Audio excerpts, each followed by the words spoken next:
So Spark, it's an incredibly versatile token in Upland, being able to create any inanimate object. This goes for refueling your car, building chairs, gnomes, houses, and so much more. But how exactly do you earn money with it?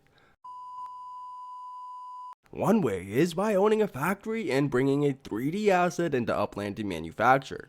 Currently in beta is outdoor decor only. They're called map assets, but indoor I'm sure is not far away. To get these assets into Upland, they are created using a software called Blender. You can either learn this yourself, buy pre-made designs, or do what I did and commission professionals to make you something following Upland's guidelines. After finishing your design, you can run it through an automatic checking tool before submitting it to the Upland team. Getting this approved though is just step one. You'll also need to own a factory and have your factory application submitted and approved to be able to begin manufacturing. You unfortunately can't borrow Spark to help you manufacture, but you can currently borrow and rent Spark for the construction of buildings, though it's not like your neighbor's lawnmower that you can conveniently forget to return. There are a few sites listed here, both are incredibly easy to use. We have tutorials on our YouTube page for both. It is a great way to put your Spark to work for you or rent from others to get your buildings done faster. On the topic of housing, placing houses or specific buildings in valuable areas can see profitable returns on Spark invested.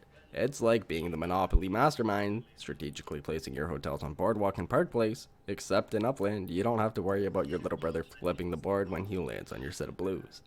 Anyways, when Upland comes out with city-specific structure types, they are typically for limited periods of time, making these more valuable than regular housing. Tokyo and South Tahoe are some great examples. Housing also gives you more than just a structure. If you're not familiar, it contributes to games that take place on top of Upland. Some most notable ones being Upland Kingdoms and Spark Tycoon, where in Upland Kingdoms, land plus structures equals higher population caps.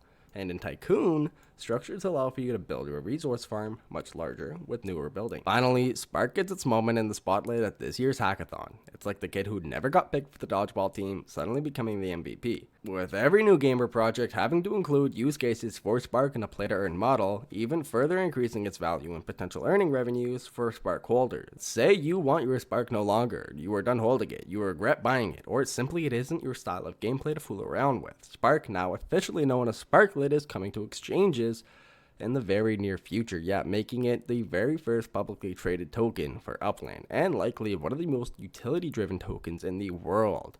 I don't want to give any investment advice telling you to buy Spark, but I for one am a big believer in the token and Upland as a whole. Anyways, these are all just current ways that you can make money with Spark.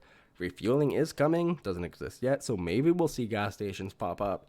Also, don't forget about your Spark login bonus. That's a free $1 to $5 a day if you claim the bonus at the end of the week. It resets every day at 12 a.m. PST, and if you don't see it popping up, then check your Upland settings in-game. You likely have it disabled. But that's it for now, and we'll see you in the next video.